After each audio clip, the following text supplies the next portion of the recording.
Christophe André, vous êtes devenu en une dizaine d'années le psy bien connu des Français pour avoir non seulement fait entrer la méditation à l'hôpital, mais pour l'avoir sorti du cadre religieux et pour le proposer à tous, croyants ou non.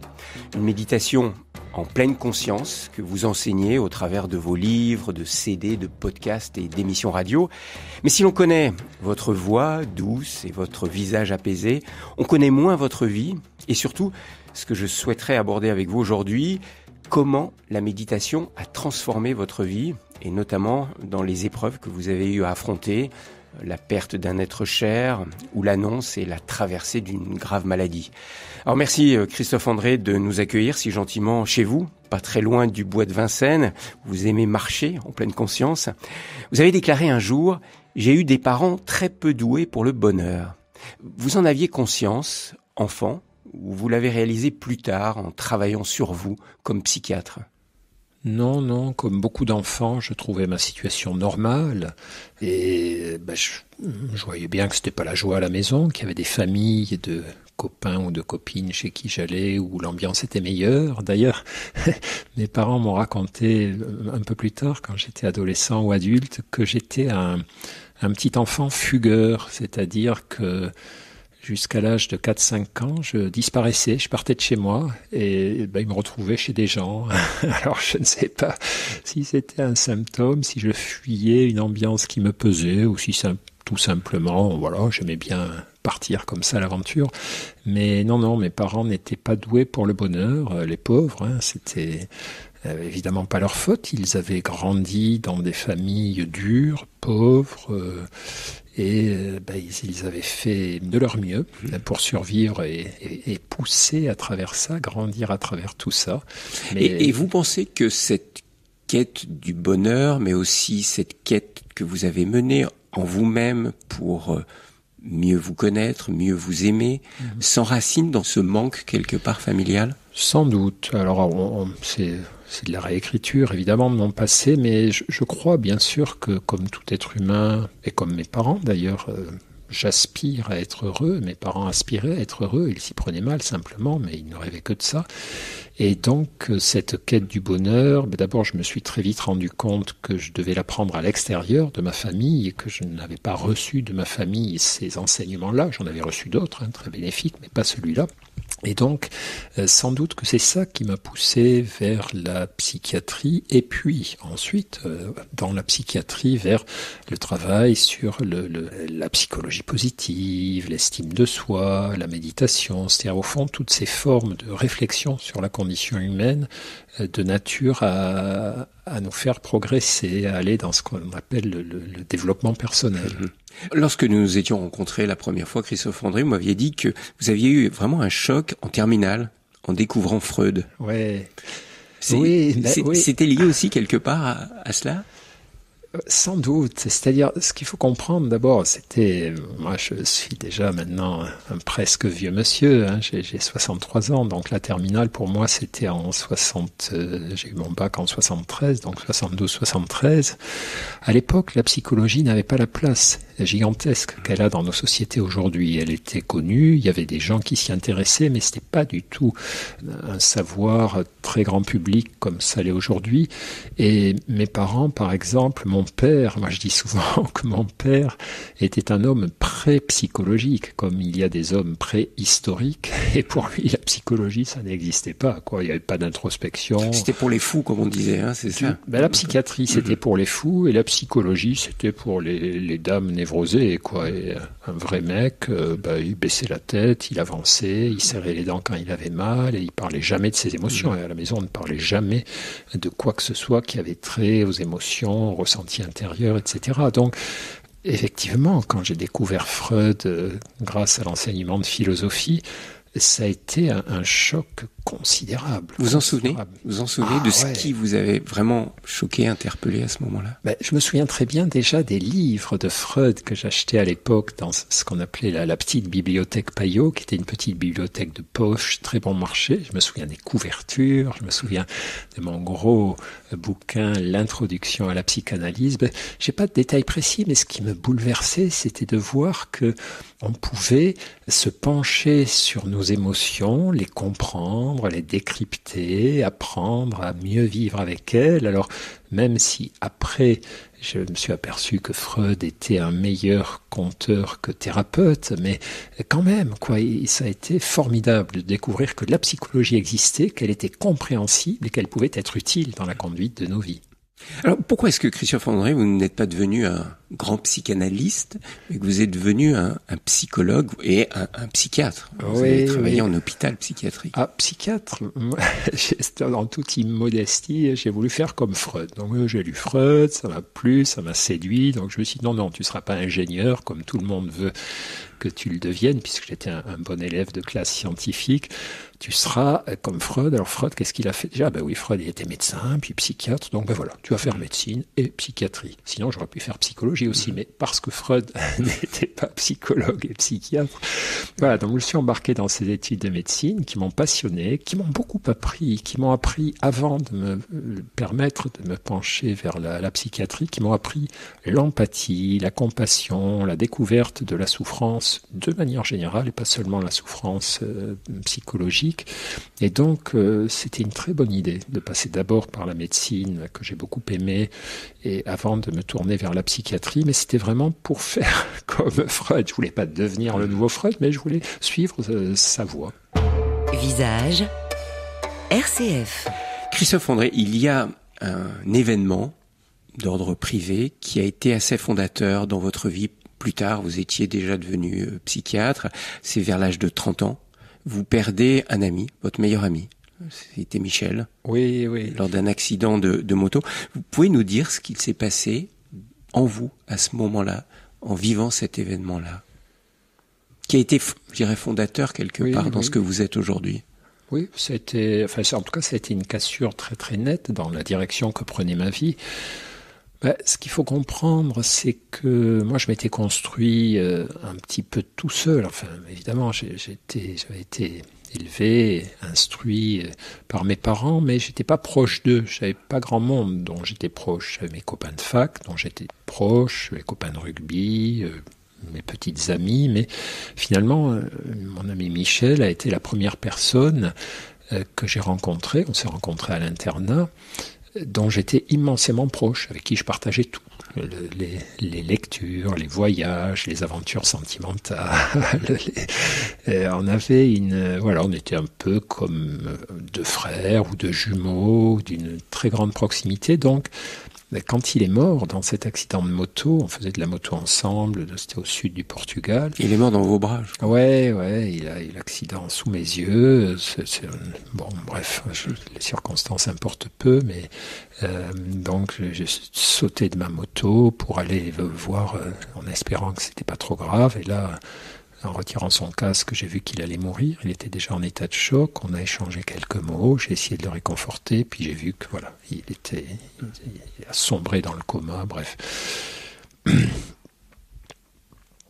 Et ça a été d'abord, comme tous les gens qui sont sous l'effet d'un choc violent, j'ai passé 2-3 jours dans un état second où il y avait, vous savez, ce qui se passe souvent, une espèce de verrouillage total de la souffrance. C'est-à-dire, je me sentais amputé, mais j'avais pas encore très mal, parce qu'il fallait que je m'occupe de tout, de réveiller ses parents en pleine nuit, de m'occuper de rapatrier le corps, enfin, toutes ces choses affreuses que j'étais obligé de faire tout seul. J'étais au bout du monde, au bout de l'Europe. Et c'est le retour à Toulouse, je suis rentré tout seul en moto, enfin bref. Et après son enterrement, là, la douleur est arrivée, le manque, la détresse immense qu'on a quand on est endeuillé de quelqu'un de proche qu'on aimait beaucoup. Et là, c'était pas supportable. J'avais jamais appris à supporter une douleur pareille. J'avais jamais appris non plus à en parler aux autres. Et la sollicitude des autres était devenue insupportable. Je ne supportais pas qu'on veuille. Tous les gens que je connaissais, tous les amis, tous mes proches voulaient me consoler, évidemment, voulaient me voir. Et ça, vous le supportiez pas? Non, c'était impossible, c'était affreux, je n'avais pas envie qu'on me c'est pas que j'avais pas envie qu'on me console, mais je voulais pas qu'on m'emmerde, quoi. Je voulais être seul. Et du coup, j'ai fugué à nouveau. Et je suis allé me réfugier dans un monastère bénédictin près de Toulouse, plus près de Castres que de Toulouse, qui s'appelle Ancalca, Saint-Benoît, donc à Dourgne exactement, un tout petit village vers la montagne Noire. Et j'y suis allé, c'était la première fois que j'y allais, parce que des patients à moi m'avaient dit que ça leur faisait un bien fou d'aller se réfugier là. Et c'était à l'époque, je soignais beaucoup de patients qui souffraient de schizophrénie. C'était des gros patients, quoi, des gens très vulnérables, qui avaient des délires, etc. Et je me suis dit, si eux, ça leur fait du bien, ça va pas me faire de mal. Non, moi, ça va me faire du bien aussi. Je suis pas en bon état, moi non plus, mais si ça les a aidés. Donc c'était pas une quête spirituelle, c'était un besoin de solitude et de silence. Un double besoin d'échapper à la sollicitude, cette sollicitude dont je ne savais que faire, et qui me faisait encore plus mal, et puis sans doute quand même intuitivement d'aller vers un continent inconnu. Moi, j'ai eu une éducation où j'étais absolument à l'écart de la foi catholique.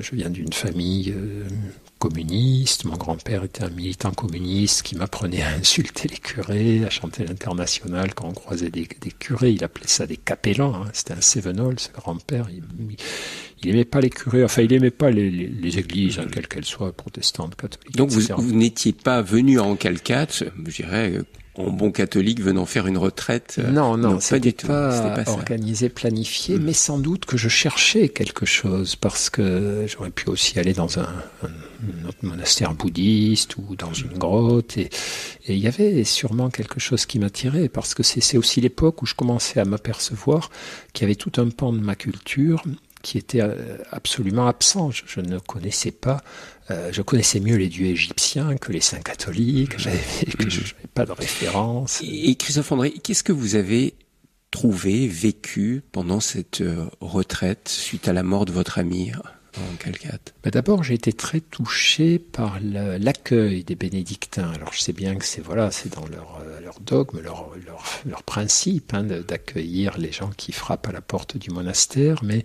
j'ai été accueilli par un père hôtelier merveilleux, Père Denis, qui est décédé depuis, qui a écrit un bouquin génialissime Et j'étais très touché par sa bienveillance, sa légèreté, sa discrétion. Donc je parlais avec lui chaque heure. Donc déjà cet accueil non intrusif, je trouvais finalement ce que j'arrivais pas à voir à l'extérieur. S'il me demandait rien, il me laissait parler, il était souriant, il me réconfortait très sobrement, il me laissait en paix. Je savais que si j'avais besoin, je pouvais aller le trouver. Il vous écoutait, il était là. Ouais, et il était là, mais avec une présence incroyable de bonté, de paix, bref. Et puis après, alors, le grand choc absolu, ça a été les offices. Il y avait 6 offices par jour qui étaient chantés en français d'ailleurs, donc j'ai découvert les psaumes. Et ça, c'était... ça a été comme la découverte de Freud, ça a été vraiment... J'étais à la renverse, face à tout ce qu'apportent les psaumes. À la fois, ce sont des chants de détresse, d'angoisse extrême, où on a 2 doigts d'engueuler Dieu parce qu'il ne nous aide pas, parce qu'il nous laisse seuls, puis tout à coup on fond en larmes, on le remercie, on est pardon, j'aurais jamais dû douter de toi. Et ce truc correspondait à mon état intérieur, le mélange de détresse. Un cri de détresse, quelque part. Ouais. Et là, vraiment, alors j'ai adoré. Pour rien au monde, j'aurais raté le moindre office. J'arrivais un quart d'heure avant, je partais une demi-heure après. J'étais resté avec les moines qui étaient en oraison silencieuse avant et après les offices. Et ils me transmettaient quelque chose. Il y avait une sorte d'osmose qui me faisait un bien fou. Mais est-ce que vous utiliseriez le mot de conversion à ce moment-là, suite à cette expérience, ou pas du tout? Non, parce que ce n'est pas ce que j'étais venu chercher, parce que ce n'est pas ce qu'on m'a donné. Ça a été une suprême intelligence, d'ailleurs, de la part du père Denis. Pas de prosélytisme non plus? Non, aucun prosélytisme. Il me déposait dans ma cellule tous les jours 1 ou 2 petits bouquins en me disant si ça vous intéresse, là, d'après ce qu'on a dit hier, peut-être ça vous plaira, mais si ça vous plaît pas, c'est pas grave, j'en passerai d'autres. Et c'était parfait. C'était parfait comme attitude. Venez à moi, vous tous qui peinez, déployez sous le fardeau. je vous donnerai le repos. J'ai le Seigneur pour berger, rien ne me manque. En de vertes pâtures il m'installe. Aux eaux bienfaisantes il me mène, il recrée mon âme. Il me guide par les sentiers sûrs, à l'honneur de son nom. Quand même j'irai par une vallée sombre, je ne craindrai pas le mal. Christophe André, on vous connaît bien aujourd'hui pour votre transmission d'enseignements autour de la méditation, notamment ce que vous appelez une méditation laïque ou une méditation de pleine conscience. Alors j'aimerais d'abord savoir, d'un point de vue professionnel, vous, le psychiatre, travaillant notamment dans l'hôpital psychiatrique de Sainte-Anne à Paris, comment est-ce que vous avez découvert la méditation, cette méditation en pleine conscience, et je le redis, une méditation laïque, déconnectée de toute relation avec bouddhisme ou hindouisme? J'avais pris le goût de la... Enfin, il y avait plusieurs choses. D'abord, moi j'étais plutôt un petit garçon contemplatif, c'est-à-dire j'aime bien être seul, j'aime bien regarder les arbres, les nuages, j'aime bien qu'on me foute la paix et être dans cette espèce de présence un peu animale à vos environnements naturels. Donc je savais que ça c'était une forme de présence au monde qui était précieuse, régénérante, qui aidait à passer certains moments compliqués ou simplement à savourer. Donc il y avait ça, j'avais sans doute cette quête, ce profil psychologique qui me poussait à apprécier ça. Ensuite, quand j'ai vu comment ça se passait chez les moines, ces oraisons silencieuses, ces temps de silence, de recueillement, où je ne sais pas ce qu'ils faisaient, ils devaient prier, méditer les Écritures, moi je restais là juste à respirer, à sentir, à m'imprégner. Et là j'ai compris que on pouvait rendre ça un peu plus systématique, c'est-à-dire se donner chaque jour des temps de recueillement, tout simplement, de présence silencieuse au monde. Et que cela faisait du bien. Et que ça faisait du bien, voilà, que ça apaisait, que ça apportait une forme de discernement aussi, de recul sur soi. Et donc j'ai continué de fréquenter ce monastère régulièrement, après ce premier séjour. Et donc j'étais prêt, je savais que c'était un truc bien, mais ça me semblait relever de la démarche personnelle. Moi je pouvais pas dire à mes patients d'aller dans un monastère catholique, bouddhiste et autres, c'était pas mon boulot de médecin. Même s'ils me posaient la question, je leur disais essayez, mais... Et donc, quand j'ai vu passer les premiers articles scientifiques, dans les années 90, parlant de cette méditation laïque qu'on proposait à des patients, c'était un Américain à l'époque qui était le pionnier de ça, John Kabat-Zinn, je me suis dit, waouh, là, il y a peut-être un truc. D'abord, moi, j'aurais bien envie de m'initier à ça, de proposer à mes patients. Donc, je suis rentré dans le circuit de formation. Je me suis formé je fais partie de la première génération, des psys européens qui se sont formés à ça auprès des pionniers nord-américains. Et là, début des années 2000, vous avez été bien accueilli dans le milieu psychiatrique. Quand vous avez proposé à Sainte-Anne, je crois que c'est en 2004, vous avez été bien accueilli, ou vous avez dit, oh, t'es un peu illuminé, quoi, tu... Alors, ouais, il y avait, non, c'était pas l'enthousiasme. C'est vrai qu'on a oublié à quel point la méditation pendant longtemps était connotée comme une démarche religieuse ou sectaire ou illuminée, un petit peu mystique, baba cool, tout ce qu'on voudra, New Age. Donc moi j'étais dans un service universitaire où j'avais fait mes preuves, mes patrons savaient que j'étais carré, que je faisais des choses un peu atypiques, j'étais toujours à la marge, mais je faisais pas n'importe quoi. Donc, ils m'ont dit, vous êtes sûr? Vous avez des données scientifiques? Je dis, oui, bon, allez-y, allez, on va voir.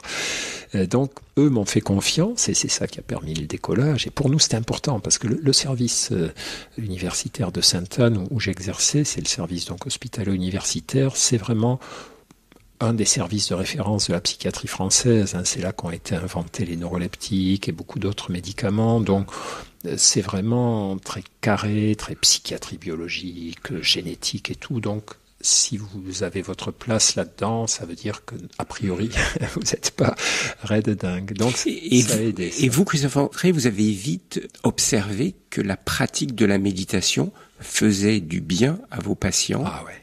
Mais vraiment. Ah non, mais ça a été... Il y a pas grand-chose dans ma vie de psychiatre qui m'a frappé autant que ces bénéfices de la méditation, que cet état d'esprit qu'on transmettait à nos patients en leur disant on va fonctionner différemment. Voilà, dans la vie, parfois, il faut être hyperactif, obsédé par l'atteinte des résultats, il faut se battre et tout. Là, on va ouvrir des espaces où on passe sur un autre registre. Simplement la présence, prendre conscience, être là et juste voir ce qui se passe. Lâcher prise en étant attentif à la manière dont on lâche prise. Enfin, ça paraît tout bête. Ça paraît tout bête. Ça paraît tellement simple. C'est ça qui est fou. De dire, soyez présent. Ouais. Ne faites rien d'autre que ressentir votre souffle. Regardez passer vos pensées à votre esprit sans les suivre. Regardez-les apparaître, disparaître. Voyez comment elles vous tirent par la manche, mais ne les suivez pas. Restez dans votre souffle, dans votre corps, dans les sons, dans l'instant présent, et voyez ce qui se passe.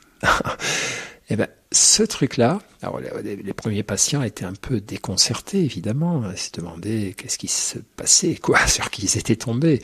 Et donc, il y avait certains patients qui avaient peur, qui ne revenaient pas. Au début, on n'utilisait pas le mot méditation, d'ailleurs. On disait entraînement attentionnel pour apprendre à porter notre attention sur le présent, à la détourner des méditations. Mais c'était très puissant. Mais vous savez, le principe de la méditation, c'est que vous ne l'enseignez que quand vous l'avez suffisamment pratiqué vous-même. C'est-à-dire, on vous fait un enseignement théorique, mais on vous demande de faire des retraites prolongées, vous méditez 6, 8, 10 heures par jour pendant plusieurs jours d'affilée.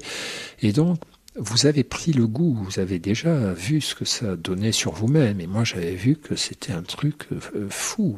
Alors justement, vous, en pratiquant, Christophe André, maintenant ça fait combien d'années ça va faire 25 ans, 30 ans, 25 ans à peu près, vous pratiquez. Qu'est-ce que vous avez observé qui a changé en vous? Qu'est-ce que la méditation a transformé en vous personnellement?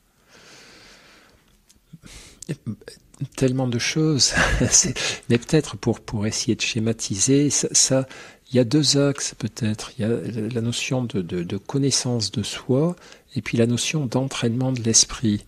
En matière de connaissance de soi, c'est tout simplement qu'on prend tous les jours pendant un quart d'heure, 20 minutes, rendez-vous avec soi-même. On démarre la journée en se posant sur son banc de méditation, en calant son esprit dans le présent et en observant dans quel état on se trouve, c'est-à-dire quelles sont les pensées qui prédominent à notre esprit, quelles sont les impulsions, les envies, quelles sont les détresses, quels sont les chagrins, quelles sont les douleurs du corps.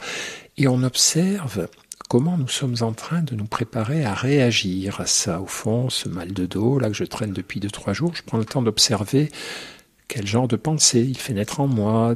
J'en ai marre, je prends de l'âge, j'ai pas le temps de me soigner, et si c'était une métastase dans une de mes vertèbres. Enfin, on prend le temps de décrypter notre manière de réagir, ou bien par rapport à un conflit qu'on a eu la veille, ou à un souci qu'on va avoir à affronter. Vraiment, on décortique la manière dont on se prépare à affronter ces histoires-là, dont on les interprète, et on prend le temps de se dire, ok, est-ce que c'est ça vers quoi tu veux aller? Est-ce que c'est ça qui correspond à tes idéaux, à tes vrais besoins ou pas? Et finalement, ça paraît simple, ce que je vous dis, mais qui fait ça? Qui fait ça? Qui prend le temps de faire ça? Qui prend le temps de faire ça, de se poser et de laisser tranquillement la situation décanter jusqu'à ce qu'elle devienne examinable, observable, jusqu'à ce qu'elle puisse être l'objet d'une réflexion apaisée. Je peux vous dire qu'il n'y a pas grand monde qui prend ce temps-là et que moi je ne le prenais pas autrefois.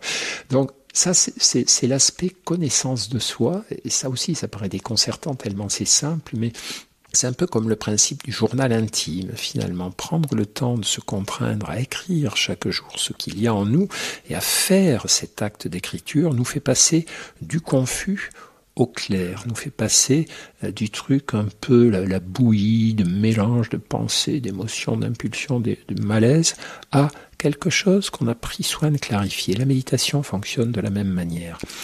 Donc ça, c'est l'aspect connaissance de soi. Et puis je vous disais qu'il y avait l'autre aspect qui est l'aspect entraînement de l'esprit. Ça, c'est très important puisque dans la méditation, on va aussi cultiver certaines qualités en s'entraînant à les faire vivre en nous. Vous savez, on dit souvent que la méditation est au cerveau ce que l'activité physique est au corps, c'est un entraînement. Et donc, la méditation nous aide à cultiver nos capacités d'attention, rester plus attentif, moins se laisser distraire par les tentations des écrans, des pubs, de tout ce que, voilà, toutes les tentations du quotidien. Elle nous aide aussi à cultiver des capacités d'écoute, de bienveillance, de gratitude. Voilà, tout ça fait partie. On peut choisir de développer la bienveillance, la gratitude en pratiquant la méditation. Oui, puisque là, la méditation, là, quand on dit la méditation en général, on fait référence à la pleine conscience, qui est la porte d'entrée dans l'univers méditatif, qui nous apprend justement à muscler notre attention, à rester attentif, à mieux se connaître, à mieux comprendre nos émotions, donc à mieux les réguler. Mais après, on a mis au point d'autres protocoles en s'inspirant des traditions, notamment bouddhistes, mais chez les chrétiens, il y a aussi des choses comme ça, d'autres protocoles destinés à nous aider à travailler sur nos contenus de pensée, nos ressentis émotionnels, etc. Visage RCF. Christophe André, je vous demandais en quoi la méditation vous a transformé, vous a aidé à vivre. Je vais prendre un exemple très concret d'un moment de votre vie qui a été un moment assez dramatique et que beaucoup d'hommes et de femmes qui nous écoutent ont certainement vécu. C'est l'annonce d'un cancer. Ouais. Vous qui ne fumiez pas, on vous a annoncé il y a 4 ans à peu près. Ouais, c'était en 2015. Que vous aviez un cancer du poumon.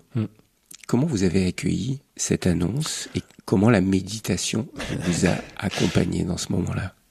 Je l'ai accueilli avec terreur et comme tout le monde, c'était un sentiment je le sentais venir, ça faisait un moment que les examens étaient refaits, que je sentais que les cancéraux étaient pas très tranquilles, et puis voilà, quand ça a été l'évidence, comme tous les patients, ça a été un grand coup de poing, donc je suis sorti du cabinet de mon confrère, je m'en souviens très bien. Là, vous savez, tous les événements traumatiques, au fond, sont gravés dans notre mémoire. Donc, je me souviens le temps qu'il faisait, tous les détails, le visage du collègue, ses mots, l'odeur, la pièce, bref. Et là, j'étais sonné, évidemment, normal.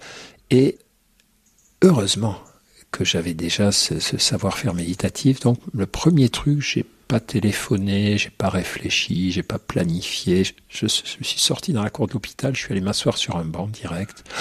Et là, j'ai dû rester 3 quarts d'heure. Donc, premier objectif, respire. Voilà. Relie-toi à ton souffle, suis ta respiration. Mets-toi, installe-toi dans ton corps, écoute tous les bruits, les oiseaux, les gens qui bavardent, les voitures au loin. Remets-toi dans le présent. Parce que là, sinon, j'étais, comme on est dans ces cas-là, aspiré dans le virtuel de mes angoisses, je vais mourir, et mes enfants, qu'est-ce qui va se passer? Toutes les pensées qui s'agitent dans notre c'est mental. injuste, pourquoi moi? Punaise, j'ai jamais fumé, c'est putain de diesel, enfin voilà, tout le truc. Et là, je me suis dit, non, reviens dans le réel, reviens dans l'instant présent. Donc, au bout d'un quart d'heure, juste ça, je sentais que ça commençait à m'apaiser. Puis après, je me suis dit, voilà, qu'est-ce qui se passe? Eh bien, on t'a annoncé que tu avais un cancer. C'est tout ce que tu voudras, c'est injuste, c'est pas normal, c'est ceci, c'est cela, mais c'est ça la réalité. Donc, c'est comme ça. Et donc, là, j'ai commencé le travail d'acceptation. L'acceptation, c'est un truc très important qui est très connecté à la pratique méditative. C'est reconnaître le réel. Ça n'est pas l'approuver. C'est pas dire « Ah, c'est bien, super, un cancer, voilà, une occasion de tester ma résilience, une épreuve pour me grandir. » Je dis pas « C'est bien, c'est chouette », je dis « C'est là, c'est comme ça. » Voilà, donc tu vas, à partir de cet instant, devoir faire avec cette réalité de ton mieux. Donc, prends le temps d'observer quelles pensées naissent en toi, quelles émotions, les angoisses, les inquiétudes, voilà. Laisse-les présentes à ton esprit, mais considère-les juste comme des pensées, des émotions. Respire avec ça, reste encore un quart d'heure. Et puis au bout d'un moment, vous arrivez à y voir plus clair. Vous dites, voilà, ça c'est la situation, ça c'est tout ce que ça déclenche en moi automatiquement, pensée d'inquiétude, émotion de détresse. Et avec tout ça, je fais quoi? Voilà. Mais Christophe André, quelle différence entre, je dirais, une réflexion philosophique d'un sage quelque part et l'apport de la méditation dans ce cas concret? Dans ce cas concret, mais dans beaucoup d'autres cas, c'était toute ma personne qui affrontait la situation. C'était pas juste mon cerveau. C'est-à-dire, quand vous méditez, vous utilisez incroyablement votre corps. Vous prenez le temps de suivre votre souffle. Et ce souffle, il vous rappelle que pour l'instant, vous êtes vivant. Vous n'êtes pas encore mort du cancer. Pour l'instant, la vie est en vous, la force est en vous. Vous vous réinstallez dans votre corps, vous réhabitez tout votre corps. Votre corps n'est pas juste une espèce de machin vivant qui porte un cancer, c'est aussi un ensemble de cellules qui ne sont pas cancéreuses, qui ont la pêche, qui vont peut-être pouvoir vous aider. Donc, oui, le fait de ne pas seulement m'être assis pour réfléchir à ce que j'allais faire, mais d'abord de m'être dit, ok, remets-toi dans cet instant présent, dans cette vie qui est en toi, écoute les oiseaux, re-ancre-toi dans la réalité, parce que si on est juste dans la réflexion, dans nos pensées, dans notre cerveau, le danger d'être embarqué dans des scénarios, dans du virtuel, dans des constructions mentales est beaucoup plus grand. Donc là, c'est le corps qui a été... J'ai réfléchi aussi avec mon corps et j'ai permis à mon corps de m'aider à aller vers là où je devais aller. Christophe André, quand on apprend qu'on a un cancer, on a parfois le réflexe, qu'on soit croyant ou non, de nous tourner vers un au-delà, à qui on dit « pourquoi moi ?», qu'on engueule, ou au contraire qu'on appelle à l'aide, ça s'appelle Dieu, ça s'appelle la prière. Vous, à ce moment-là, est-ce que vous vous êtes tourné vers une dimension de prière ou pas du tout? Non, j'ai fait comme tout le monde. Moi, je suis un chrétien très bancal, intermittent. Enfin, je suis pas très bon, quoi. Mais vous définissez comme ça, un chrétien intermittent, pas très bon. Bien sûr, j'ai ce réflexe. Alors moins qu'avant, quand même. Mais j'ai toujours ce réflexe d'appeler Dieu au secours quand j'ai des pépins et pas assez le réflexe de le remercier. Mais ça a changé justement d'ailleurs depuis mon cancer. Et donc, oui, c'est une période où j'ai beaucoup médité. Là, vraiment, j'ai triplé la dose de méditation pendant ce cancer, ne serait-ce que pour limiter mon stress et chaque fois me recaler vers ce qu'il y avait de bon à faire et pas juste les cogitations. J'ai beaucoup médité, mais j'ai aussi beaucoup prié. Et dans mes prières, je prenais bien soin de remercier aussi. Ça, c'est un truc, c'est bizarre, hein, ça m'a énormément aidé. Si vous voulez, l'annonce du cancer, c'est comme un deuil. Je parlais hier soir, j'étais en dédicace dans une librairie avec une dame qui me disait comment mes bouquins l'avaient aidé à surmonter un deuil. On bavardait un peu de ça.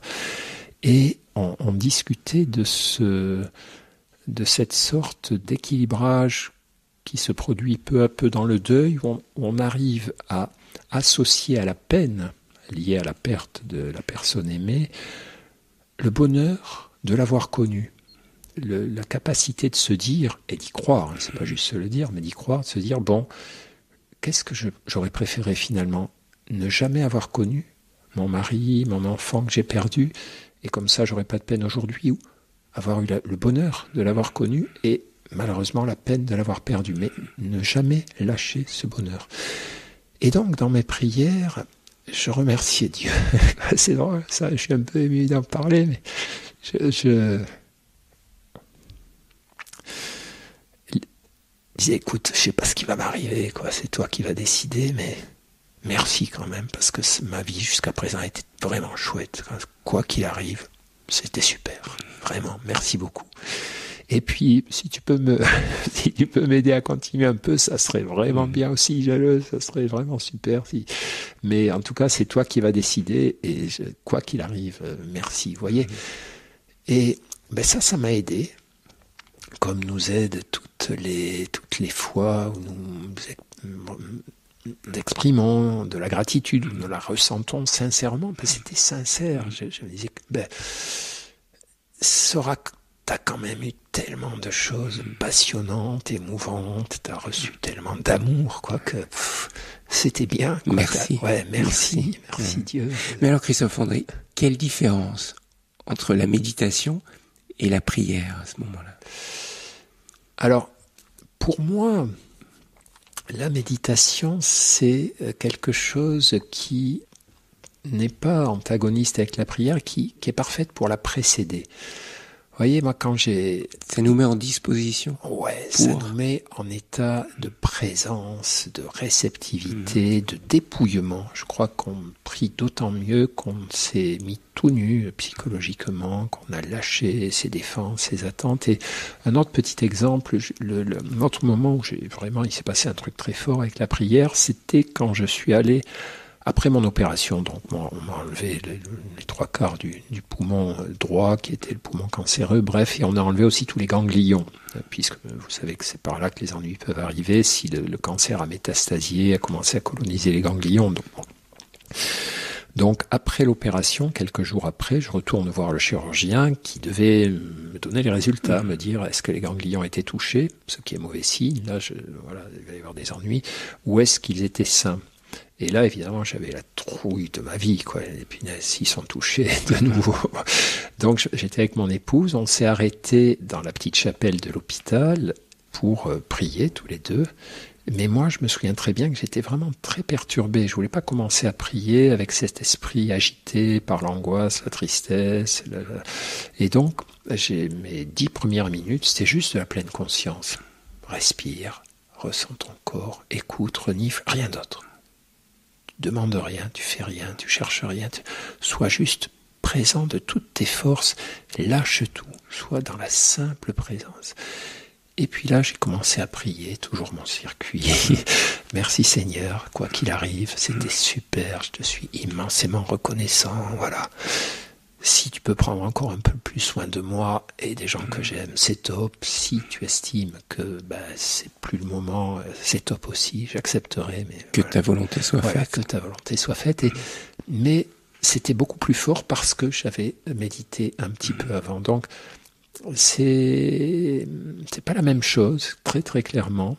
Mais dans mon cas, en tout cas, la pleine conscience, la méditation est un très bon temps préparatoire pour que ma prière soit plus forte, plus apaisée, plus sincère. Mais si je vous entends bien, Christophe André, dans ce temps de méditation, on est en lien avec nous-mêmes, avec notre mental, avec notre corps, avec notre souffle.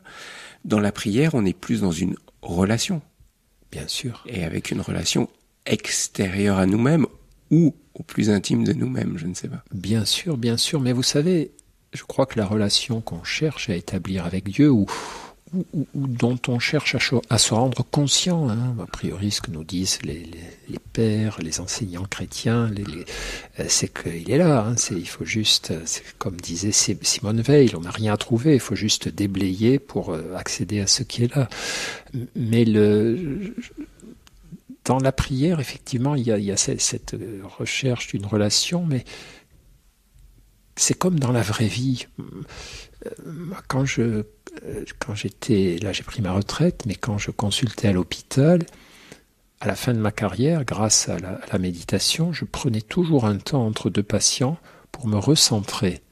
C'est-à-dire, je ne faisais pas cette erreur que je faisais lorsque j'étais plus jeune médecin. Je raccompagnais un patient à la porte et je faisais rentrer le suivant tout de suite, sans temps de pause. Donc là, même si j'étais très en retard, je refermais la porte, je retournais m'asseoir, prenais 1 ou 2 minutes pour me recentrer, 1 ou 2 minutes de pleine conscience. Là, je ne priais pas, mais je me recentrais un petit peu pour me rendre réceptif à la relation qui allait suivre.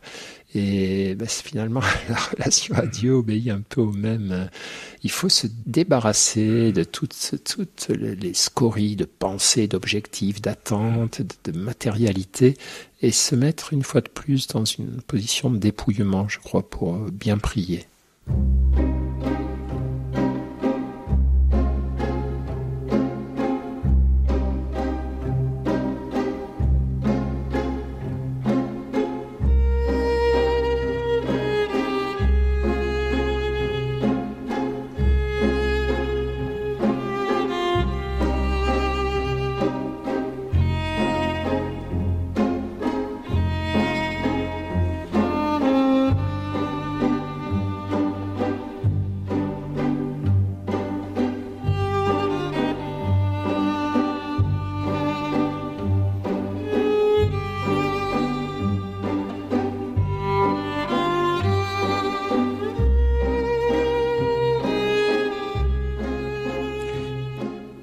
reconnaissant, Christophe André, que vous ayez accepté qu'on parle de votre maladie, de votre cancer, parce que vous incarnez pour beaucoup de gens ce qu'on appelle la psychologie positive.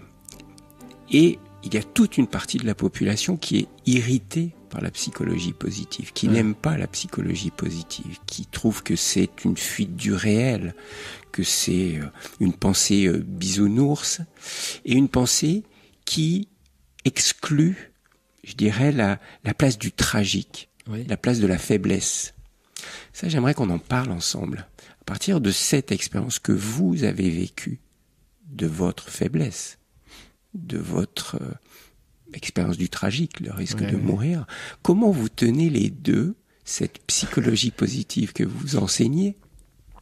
Sans problème. C'est pas un problème pour moi. Alors, pour revenir sur le fait que je parle de mon cancer, etc., j'en parle parce que je pense que ça peut aider d'autres personnes. Je crois que beaucoup des expériences intimes que nous vivons sont universalisables, en fait, que chacune et chacun de nous peut ressentir les mêmes. Donc, je parle pas de tous les détails de ma vie personnelle, mais je parle volontiers de ceux dont je me dis, tiens, ça peut aider les autres. Aider les personnes. Vous avez changé, parce que je me souviens, il y a 10 ans, vous n'aviez pas tout à fait la même posture. On change, bien sûr. C'est bien. Mais je reviens là-dessus. Non, mais alors, ce pour sens tragique. Pour moi, je suis souvent triste de voir que la perception de la psychologie positive en est restée aux pratiques qui existaient il y a un demi-siècle. La pensée positive permanente, tout va bien, la méthode Coué, etc. Bon, c'était très méritoire, c'est des vieux trucs, mais on a évolué depuis. L'idée de la pensée Et puis l'injonction au bonheur, quoi. L'injonction, tu dois être heureux. Ça, c'est un autre problème. L'injonction au bonheur, on en reparlera tout à l'heure, mais pourquoi est-il important de chercher à être heureux, de ne pas gâcher nos moments de bonheur? C'est pas pour se masquer la réalité, c'est pour mieux l'affronter. Ce qui est évident, ce que nous montrent les études et ce que nous montre l'observation de nos vies et des vies de nos proches, c'est que si vous pensez que la vie n'est qu'une succession de drames, d'adversités, de souffrances et que vous devez mettre toute votre énergie à les affronter, à les régler ou à poursuivre des objectifs matériels et que tout le reste c'est une histoire de bisounours, consacrer du temps à admirer un beau paysage, à dire des choses gentilles, à savourer des bons moments, eh bien alors vous passez à côté de la moitié de votre vie, premièrement, et d'autre part, vous allez être moins bon pour affronter l'adversité. Moi, je crois que le fait d'être capable de se réjouir, de profiter d'un rayon de soleil, d'une rencontre avec un ami, de savourer pleinement tous les petits moments agréables de notre vie, ça n'est pas pour devenir aveugle au moment désagréable ou à l'adversité, mais c'est pour prendre des forces pour mieux les affronter. Si vous êtes dans une épreuve terrible, dans un deuil terrible, dans une adversité, une maladie qui menace votre vie, etc., qu'est-ce qui va vous donner l'énergie de continuer? Sinon, l'espérance que un jour, le bonheur reviendra, le goût de vivre reviendra, que vous avez perdu votre conjoint, vous êtes désespéré, et qu'est-ce qui vous donne l'envie de continuer? C'est le fait de vous dire, pour l'instant ça me paraît inconcevable, mais peut-être qu'un jour je reprendrai des instants de bonheur avec mes enfants, avec mes amis, malgré cette souffrance. Et vous pourrez vous dire ça d'autant mieux que ces instants de bonheur auront existé, que vous en aurez été conscient, que vous ne serez pas comme les gens déprimés dont la mémoire se met à mal marcher et qui, au fond, quand ils regardent leur passé, ne voient qu'une vallée de larmes, que les soucis, et ont totalement oublié les instants de bonheur. Donc pour moi, le bonheur, c'est l'arme contre le malheur. C'est pas un écran pour ne pas voir le malheur, c'est l'outil, le marteau qui va nous permettre de cogner, de traverser les périodes de malheur. Donc c'est pour ça que moi je rigole pas avec le bonheur, je trouve ça un sujet sérieux. Et alors ce que je disais, cette injonction au bonheur que l'on voit aujourd'hui dans beaucoup de magazines, voire dans l'enseignement de coach du bonheur. Alors deux choses. D'abord, c'est pas la faute du bonheur. c'est pas la faute du bonheur s'il est l'objet de récupération marchande. Du business, il y a un business du bonheur aujourd'hui. Bien sûr, vous parlez de bonheur en couverture d'un magazine ou d'un bouquin, vous avez plus de chances que si vous parlez des SDF, des réfugiés ou des choses comme ça. Donc c'est bien sûr qu'il y a ce phénomène-là, mais comme on dit, il ne faut pas jeter le bébé avec l'eau du bain. C'est pas parce qu'on parle trop d'un sujet que ce sujet devient pour autant répréhensible. Et ensuite, je pense que l'injonction au bonheur, il faut savoir de quoi on parle. Souvent, il y a des faux procès. Quand vous dites l'injonction au bonheur, moi j'aurais tendance à vous dire, ok, alors dites-moi quels sont les auteurs, quels sont les livres dans lesquels il est écrit « il faut être heureux tout le temps ». Parce que moi, je ne connais, en tout cas dans mes bouquins et dans ceux des gens dont je respecte le travail sur le bonheur, je ne connais que des auteurs qui écrivent « le bonheur est important ». Essayons de ne pas gâcher les bonheurs qui s'offrent à nous et puis faisons de notre mieux pour affronter le malheur. C'est ça le message. Mais après, quand on veut le critiquer, eh bien, on déforme les propos, etc., etc.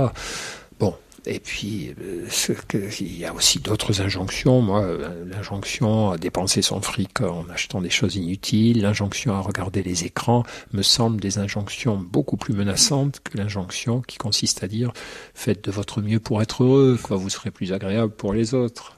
Puisqu'on en est dans les critiques qui vous sont faites parfois, à vous Christophe André et à d'autres psychologues ou personnes qui nous invitent à pratiquer la méditation, il y a l'individualisme ou le nombrilisme.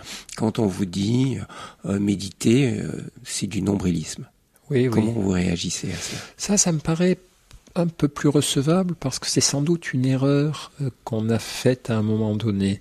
Moi, quand j'ai travaillé sur l'estime de soi dans les années 80-90, c'est vrai une des choses qui nous motivait, c'était d'aider l'individu à se dresser contre certaines dictatures sociales, ne pas se laisser broyer par ce que lui imposait sa famille, son entreprise. Il nous semblait qu'il fallait rééquilibrer. Vous savez, pendant très longtemps, dans nos sociétés, on était dans des sociétés très patriarcales, très autoritaires, où l'individu ne choisissait pas son conjoint, ne choisissait pas son métier, les femmes se soumettaient à l'époux, les salariés se soumettaient au patron, donc il fallait sortir de ça. Donc ça a commencé dans les années 60, avec mai 68, et nous on s'est un peu bagarré pour remettre un peu l'individu face au collectif avec des droits. Sans doute que le truc est allé trop loin, nous a échappé, et qu'aujourd'hui on vit une époque effectivement où l'individu s'instaure en sujet tout puissant par rapport aux groupes sociaux, par rapport aux groupes humains, par rapport à la famille, par rapport à la société, et que ça n'est pas non plus un idéal. Donc il va falloir... Mais pour vous, la méditation, ce n'est pas auto-centrée. Normalement, elle doit déboucher sur l'altruisme, parce que je pense à votre ami Mathieu Ricard. Ce que dit Mathieu Ricard, c'est que l'un des buts de la méditation, c'est développer l'altruisme. Absolument. Et l'amour des autres. Oui, et puis surtout, ce qu'on dit vraiment très très fort, c'est que le but de la méditation, c'est de modifier notre rapport au monde, c'est-à-dire de nous aider à avoir une présence au monde beaucoup plus réceptive, beaucoup plus respectueuse. Et quand je parle du monde, je parle aussi des autres. Donc, l'idée de la méditation qui serait au fond construire une petite bulle bien tranquille dans laquelle je me réfugierais pour fuir le monde, ça n'est pas cette forme de méditation que nous enseignons. Alors c'est vrai que c'est peut-être une idée reçue, tout comme l'idée reçue, la méditation, ça fait le vide dans sa tête, etc. Mais c'est pas ça qu'on enseigne, c'est pas ça qu'on promeut, donc il faudra peut-être du temps pour clarifier un peu ce malentendu. Oui, c'est ça, c'est pas un désengagement du monde, une forme de quiétisme. Non.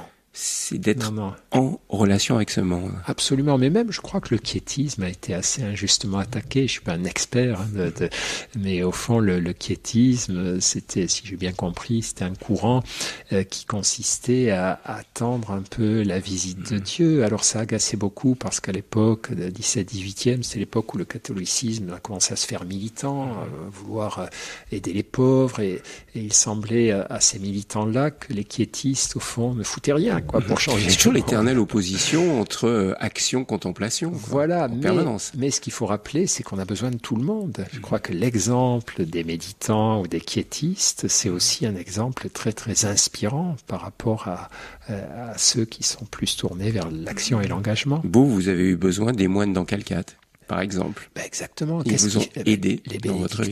Les bénédictins, ils ne courent pas les rues pour secourir les SDF, mais ils font un boulot très important.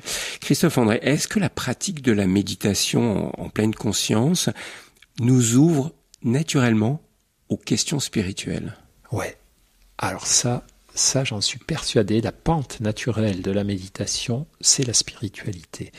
J'en suis persuadé pour l'avoir vécu moi-même, pour avoir vu maintenant avec le recul, j'ai quand même vu défiler des centaines de patients, et tous ceux qui ont continué nous racontaient, après notre initiation qu'on continuait de voir pour des groupes de soutien, nous racontaient combien régulièrement ils se trouvaient plongés dans des états de communion avec le monde qui les environnait, avec les personnes qui leur étaient proches, avec qui ils étaient en dialogue. Et donc, je crois qu'au fond, il y a une expression à la mode aujourd'hui, on dit c'est dans l'ADN. Bon, eh bien, je crois que c'est dans l'ADN de la méditation que de nous porter vers la spiritualité, mais vers la spiritualité au sens large, pas forcément vers la religion, puisque vous savez qu'il y a ce grand débat sur la notion de spiritualité. La spiritualité, spiritus, c'est l'esprit. La spiritualité, c'est la vie de l'esprit lorsqu'il se confronte à tout ce qui nous dépasse, lorsqu'il se confronte à l'absolu, à l'infini, à l'au-delà, à la vie, à la mort, à l'amour.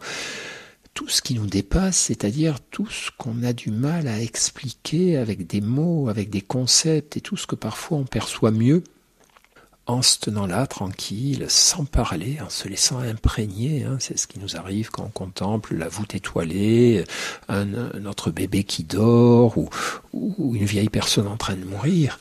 Et là, il se passe des trucs qui sont de l'ordre de la vie spirituelle. Mais c'est une énorme question, il nous faudrait des heures pour en parler, mais quelle différence faites-vous entre religion et spiritualité ? Je crois que la religion, c'est une manière de vivre sa spiritualité. C'est une manière de vivre sa spiritualité en groupe, avec des codes, avec des dogmes, avec des rites, avec des partages, avec des mots, en étant guidé par des gens qui ont exploré ça un peu plus avant que nous. Mais c'est une façon de vivre sa spiritualité. Et puis il y a des gens qui préfèrent vivre leur spiritualité de manière plus intuitive, plus brouillonne peut-être, sans avoir besoin de dogmes, de rites ou de communautés. Mais je crois que c'est quand même un peu la même chose. C'est le Dalai Lama qui dit la spiritualité, c'est comme l'eau, c'est un besoin de l'être humain, mais l'eau, on peut la boire comme ça, à la source, toute simple, ou on peut la boire sous forme de thé. Et le thé, c'est une façon de boire de l'eau qui est codifiée, ritualisée, qui est culturelle, mais au fond, à la fin, c'est toujours de l'eau qui rentre dans notre corps. À travers tous vos livres, Christophe André, toutes vos conférences, finalement, qu'est-ce que vous voulez transmettre d'essentiel à ceux qui vous écoutent et qui vous lisent ? Ce qui m'a aidé moi-même et ce qui a aidé mes patients, c'est-à-dire qu'il est toujours possible il est important de s'intéresser à sa vie intérieure, à son fonctionnement psychologique, d'abord parce que ça nous permet d'aller mieux. Et c'est quand même plus agréable d'aller bien que d'aller mal. Et ensuite, parce que ça nous permet de faire davantage de bien autour de nous. Si je suis habité par des contradictions, des tensions, des crispations, des incohérences, je vais provoquer de la souffrance autour de moi, davantage que si j'ai fait un peu de ménage à l'intérieur de moi et que du coup, je serai plus à l'écoute, plus impartial, plus souvent en tout cas. Et pour terminer, cette question énorme que je pose de temps en temps, finalement pour vous, quel est le sens de cette vie, de ce court passage que nous avons sur cette terre ? Sincèrement, j'ai toujours pas trouvé. Alors, je crois que il se peut qu'il n'y ait pas de sens. Quand j'écoute mon copain le philosophe André Comte-Sponville, il me dit il y a peut-être pas de sens, mais ça n'empêche pas de faire des efforts, ça n'empêche pas d'essayer d'aimer les autres, de ne pas faire de mal, Ça, c'est André Comte-Sponville. Ah ouais. Mais vous, Christophe Ouais. André, vous diriez quoi? Moi, je crois que j'ai toujours pas trouvé, mais en attendant de trouver le sens de ma vie, j'ai trouvé une ligne directrice qui est justement, essaie de faire le bien aux autres, essaie de faire le bien en toi, et ne fais jamais de mal, ni à toi, ni aux autres. La vie s'en charge, tu n'as pas besoin d'en rajouter. Merci beaucoup, Christophe André. J'étais ravi de vous rencontrer, d'avoir ce temps d'échange chez vous. Vous m'avez gentiment accueilli. Je renvoie bien sûr à tous vos livres et notamment à ce dernier livre que vous publiez aux éditions de l'Iconoclaste, Le temps de méditer. Et si finalement, vous prenez le temps de méditer. Merci beaucoup. Visage, une émission proposée par Thierry Lyonnais, assistante de production Laure Sylvestre, réalisation technique Philippe Faure.